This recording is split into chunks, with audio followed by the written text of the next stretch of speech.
Well, will he be put in an 8x8 cell that has no walls, but only a roof? Just for the sake of the listening world, Guantanamo Bay's climate is different than Afghanistan. To be in an 8x8 cell in beautiful, sunny Guantanamo Bay, Cuba, is not a inhumane treatment.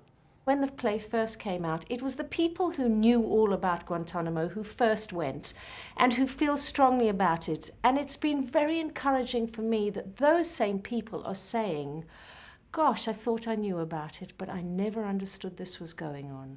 I mean, I think it works at a different level from reading, and I think that's the great thing about the theatre.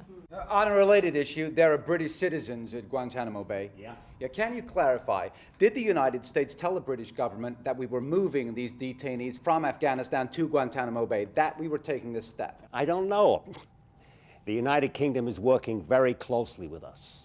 They're part of the coalition. They have a liaison in Tampa, Florida. They are leading the International Security Assistance Force. People talk at multiple levels to the UK every day of the week, every day, just continuously. Feature documentaries like Michael Moore are all over. I mean, I suspect it is a number of circumstances that have brought this up, not least of them being that television no longer does documentaries as they used to, and people have to look elsewhere for that kind of content. But also that I think there is probably something about Guantanamo where a majority of people in this country do not feel that the government is speaking in our interests and doing as we would want. And so that they're very interested in knowing more about what the situation is and knowing more about how their voices can be heard.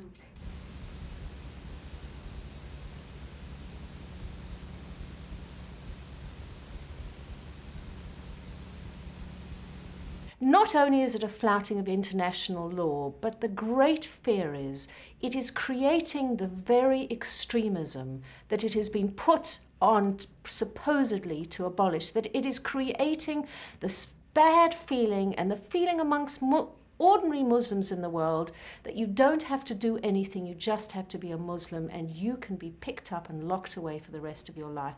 And I think that's a real problem for us. When I wrote about all those insects, etc., that was in the summer. Now it's well into winter. The camel spider is the only 10-legged spider in the world, and I believe is not an arachnid, technically not a spider, but it grows to bigger than the human hand size, moves like a race car, and has a bite that causes flesh to decay if untreated.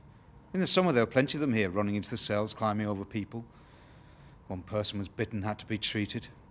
Apart from that, there's the usual melee of beetles, scorpions, mice, and other creepy crawlies. Thank God it's winter. I think the only response is Tony Blair was asked by Time Out, would he be coming to see the play?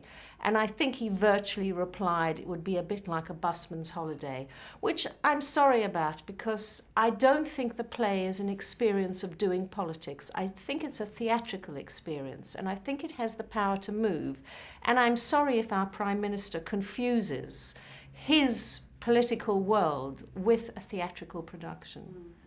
Mr. Secretary, you said you reserve the right to hold the detainees until the end of the war. And you've also said there will be no signing ceremony on the Missouri in this war. Right. So exactly when is the end of the war? And are we talking about the war on terror or the conflict in Afghanistan? Well, as we all know, the conflict in Afghanistan is continuing, so we're not past our deadline or due date. I do think it is a wonderful thing that it's opened up this play to people who are not so committed. And actually, in the end, although this is taken from real people's stories, this is a play that has been quite carefully crafted to tell a story. And I don't think it's a boring evening at all. I do think it makes an impact on an audience. I received a telephone call from the Foreign Office.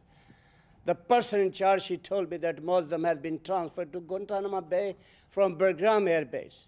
It was a surprise, yes. I was not expecting him to go there. I was expecting him that he was going to be released because he is an innocent person. He didn't do anything wrong as far as we know. Muslim oldest daughter here, she understands. She understands that her father has been taken away by American and she gets nightmares at times. She says at times, my father is being beaten up. His head is bleeding.